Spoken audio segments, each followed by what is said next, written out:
Coming up on Common Agenda, the sexual tension between me and Sam is finally addressed. Or is it? Find out next. Maybe.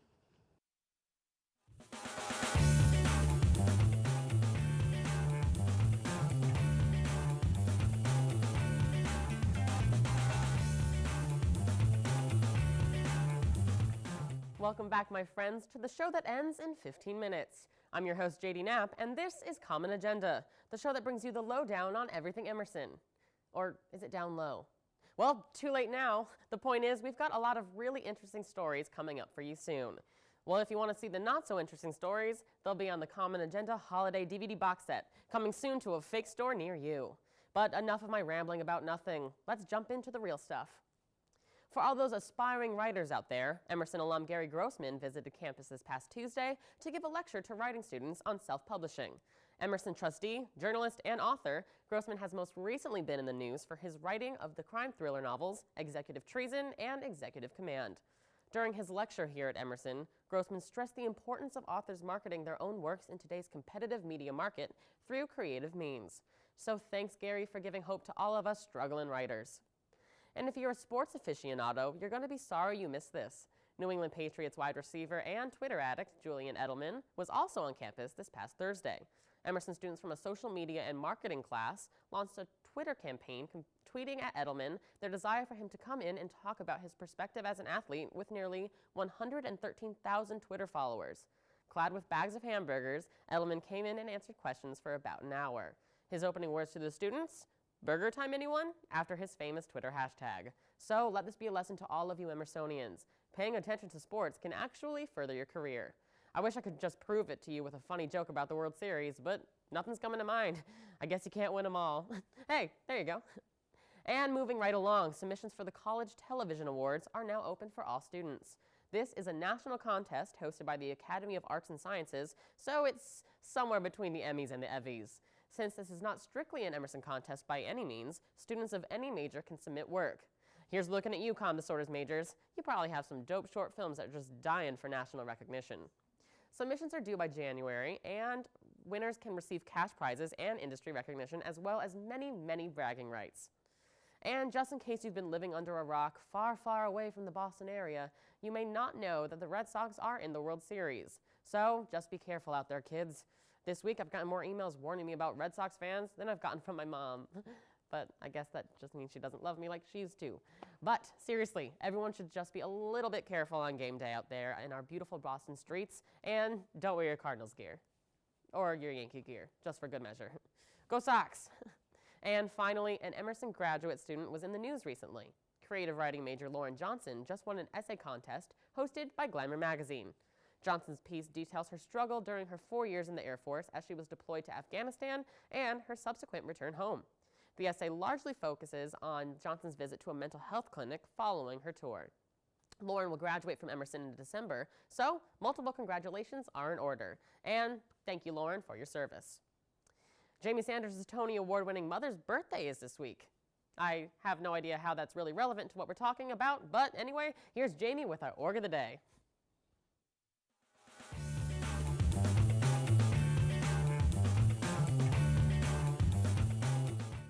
If you hear a loud clattering, that is my mother's name being dropped all over the place. Clatter, clatter, clatter, clatter. Hi, Mom. I love you. Happy almost birthday. Anyway, I am here with the shiny and new people. Look how shiny they are. This is Dan and Kendall from the new comedy troupe, Derbyn and the Drakefish. Welcome to the show, guys. Hi, thank you for having us. Now, what is super duper cool, awesome-tastic about Derbyn the Drakefish is that you guys are largely a sketch video troupe rather than a on-stage sketch comedy troupe. Now, that means that you do have to put in a bit more work than people who just do stage productions because there is the editing process.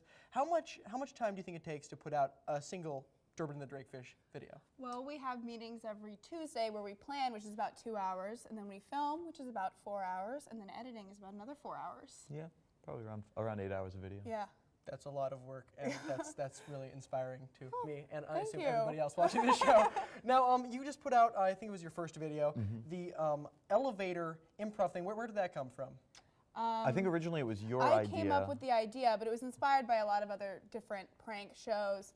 But you know what? Everybody came up with their own stuff, and it turned out so well. We got over 1,000 views in 24 hours, so we're really excited about it. And to specify, they were harassing people on elevators, a thing that if I do it, I don't record it, but you know what, I respect you for showing your disturbing habit to the It's world. all about choice. It's It's all about fantastic. choice. Now, how did you guys manage to push through and actually put out your own troupe? Because a lot of people try, a lot of people fail, but you guys pushed through. What would you say went into that? Spite. A lot of mainly. spite, Yeah, mainly. witchcraft. Just spite, witchcraft, passion, love, but just really coming down to the baseline of spite. Hatred. We had gotten rejected from everywhere else, so. Decided to forge out our own, just like the Pilgrims in the Mayflower. Spite is an important part of the film and television industry, so I'm sure that you Yes. will go very, very, very far. Well, thank Now, if you. you guys had a theme song, what would you say your theme song would sound like? Bring it in. 1 and a 2 and a Derbyn, Derbyn you're and the the Drake. best. Durbin.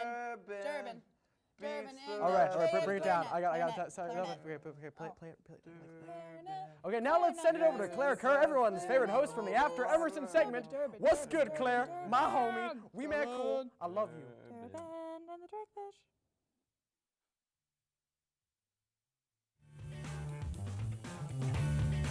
Hello, this is Claire Kerr on Common Agendas After Emerson. I'm here today at the Boston Ballet School to interview 2012 Emerson alum Gina Bowen, who is the studio administrator here at Boston Ballet.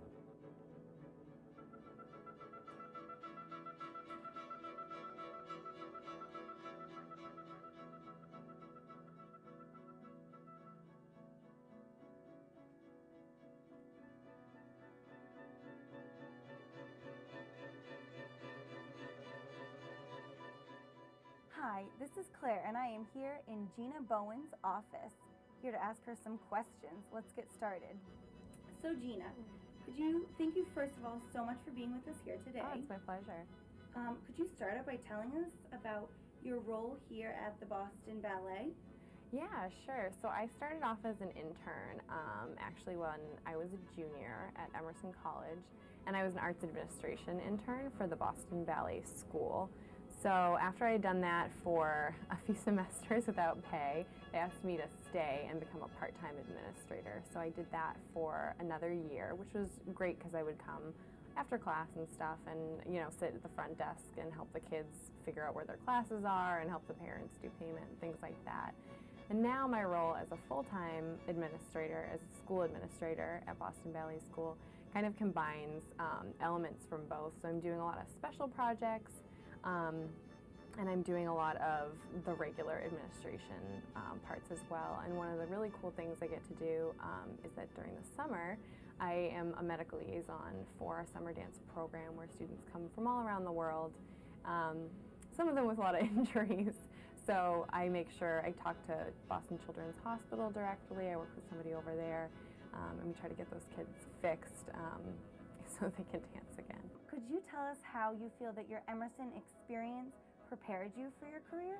Emerson was great because when I decided that this was an internship I wanted to pursue, I was able to coerce the internship advisor to give it to me for credit, which I think was great because I was able to condense all of my classes, so I only had to take 3, into 2 days so that I was able to be here whenever I wasn't at Emerson. Once again, this is Claire Kerr on Common Agendas After Emerson. Thank you for watching, and please join us again next time. What's up, kids? I'm Sam Howell, here to tell you about all the rad events we've got coming up on campus. It's almost Halloween, and you know what that means. It's time to get spooky. This Thursday night, Bright Lights is presenting a special Halloween screening of The Conjuring. A terrifying yet poorly titled horror movie, The Conjuring centers on a family living in a secluded farmhouse plagued with demonic activity. And it has an 87 on Rotten Tomatoes. Whether it's demons, paranormal detectives, or outright creepy scenes, this film has everything you would want for a spooky night. Check it out from 7 to 9 p.m. in the Bright Family Screening Room of the Paramount Center. Bring your friends and don't be afraid to wear your costume. Horror movies not your scene? How about something that's a little more interactive? What about a haunted house? The Max Muchnick Campus Center is presenting its 2nd annual haunted house production titled And They Lived, a grim horror attraction. Get ready because it's in the Cabaret from 7 to 10 this Thursday night. Come follow Little Red Riding Hood as she navigates through some of the Grimm brothers' most horrifying tales. Admission is free, so stop by anytime. It's going to be a grim time. Get it? Yeah, I didn't either. And if anyone out there is a fan of Netflix original shows or super talented people, they should come to the Paramount on Monday. Laverne Cox from Orange is the New Black is coming to give a talk to Emersonians for Transgender Awareness Week. It's at 7 on Monday, November 1st in the Bright Screening Room. It's basically first come, first serve, so everyone should camp out or whatever. It's sure to be super fantastic and eye-opening, and also famous people. And if you haven't seen Orange is the New Black yet, get your life together and watch it already. The second Made in Massachusetts seminar is happening tomorrow, and it's all about screenwriting. It's hosted by the Women in Film and Video of New England. People are going to be talking about how you can achieve excellence in screenwriting so you can one day be as talented as the Common Agenda writers. Well, you can try. But for real, there will be a ton of helpful tips on both the writing and the getting your stuff read aspects of screenwriting. This panel will be all sorts of informative, so all you potential screenwriters should come out to the Bright Screening Room tomorrow at 9. And this Sunday, if Halloween hasn't coincided with the end of the world as my Magic 8-Ball predicted, we can all celebrate with some volleyball. Our Lions women's volleyball team will be taking on the Clark University Cougars this Sunday at noon in the gym in P. Row. Now, I was a little curious, so I did some research on these supposed Cougars. Turns out they're actually all our age, which I think is totally false advertising. Anyway, the event will be a conference game that caps off a successful winning season for the team. So come on out and support our Lions this weekend. And now let's see what Alex Smith has for us in today's Stage Spotlight. Side note, great job in Midsummer this weekend, Alex.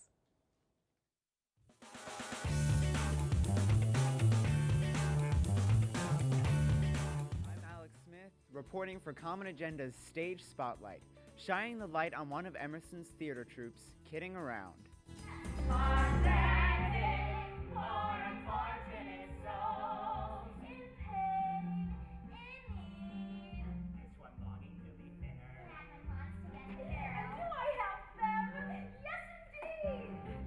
I'm here with the director of The Little Mermaid, Brian Dratch.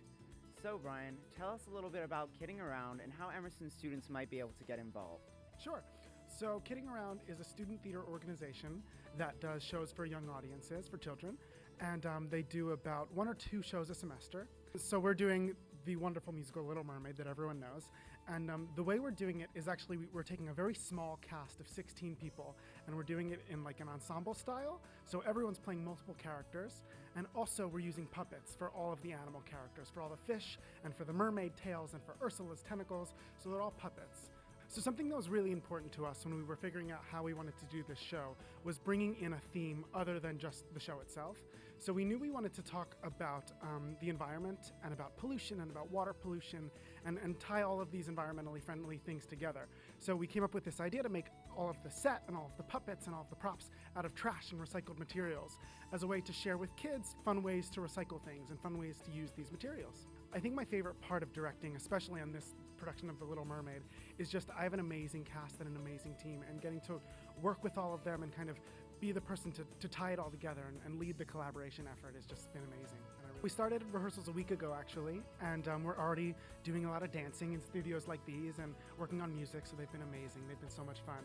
And our show goes up Saturday, November 2nd and Sunday, November 3rd in the Cabaret Theater in the basement of the Little Building. Awesome. Well, thank you for taking the time to talk to us, and we remind everyone to go see the show. And now, all kidding aside, this is Alex wrapping up for the Stage Spotlight section. Well, that's about all the time we have for you today, America. Thank you so much for watching, and make sure to stay tuned for Thursday's episode where we have a special Halloween theme. Thanks for watching. I'm JD Knapp. See you next time.